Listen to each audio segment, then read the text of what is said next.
Gentlemen, I want to turn our attention right now to key issues involving foreign policy and national security.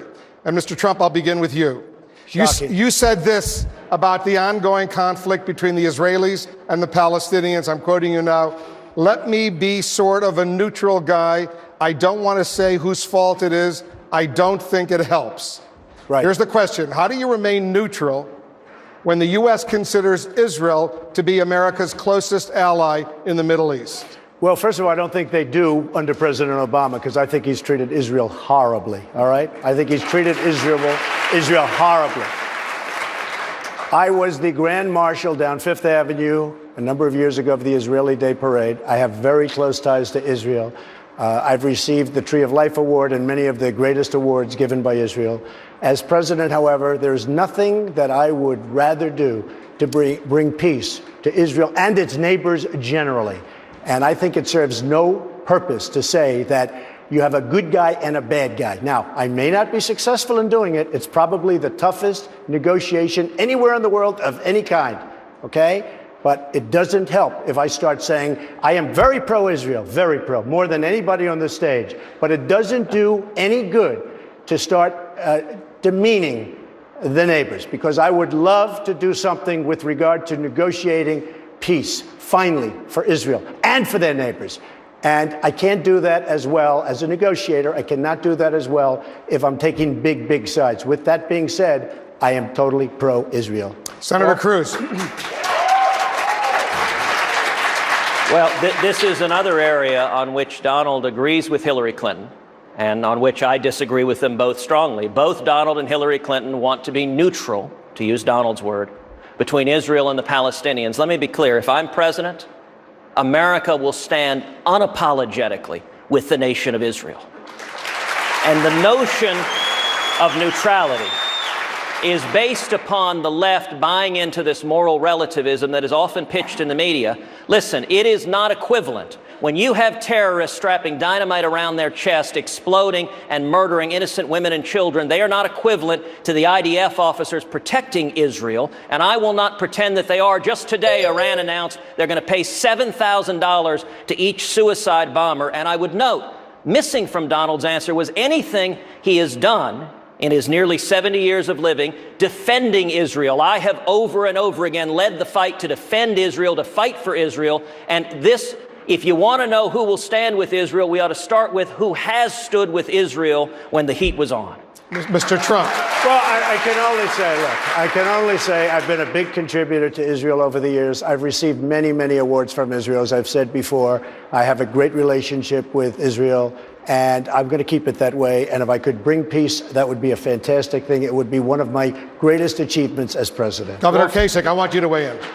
Well, I mean, Wolf, I was in Congress for 18 years and on the Defense Committee. And then, you know, after 9/11, the Secretary of Defense called me in to help out with some things. And I've been a supporter of Israel, strong supporter of Israel, longer than anybody on this stage. I didn't give as much money as Donald gave, but I've been standing with the Israelis for a very long time. And frankly, I think the problem we have in foreign policy right now, Wolf, is that we are not certain with who we stand with. Our allies are not sure what to make of us, and our enemies are moving. And are moving because they're not sure what we will do. It's a very interesting development here within the last 24 hours. We said to the South Koreans that we would give them the high-altitude defense system. It really rattled the Chinese, and for the first time since we took positive action, the Chinese are beginning to take action against North Korea. When we stand firm and we let the world know who we're with, who we stand for, and we bring our allies together, that is the road forward to be able to solve the problems in this country. We're going to get to North Korea in a moment, but Senator Rubio, what's wrong with the U.S. being an honest broker in a negotiation, as Mr. Trump is proposing? And I don't know if Donald realizes this, I'm sure it's not his intent perhaps, but the position you've taken is an anti-Israel position, and here's why. Because you cannot be an honest broker in a dispute between two sides in which one of the sides is constantly acting in bad faith.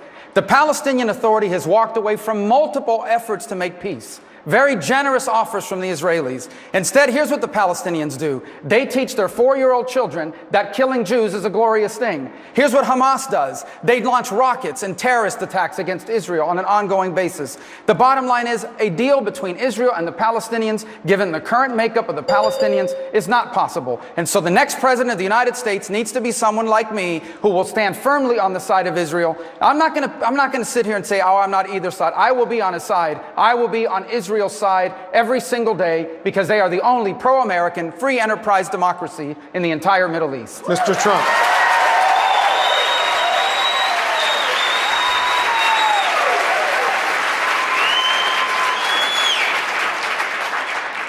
I'm a negotiator. I've done very well over the years through negotiation. It's very important that we do that.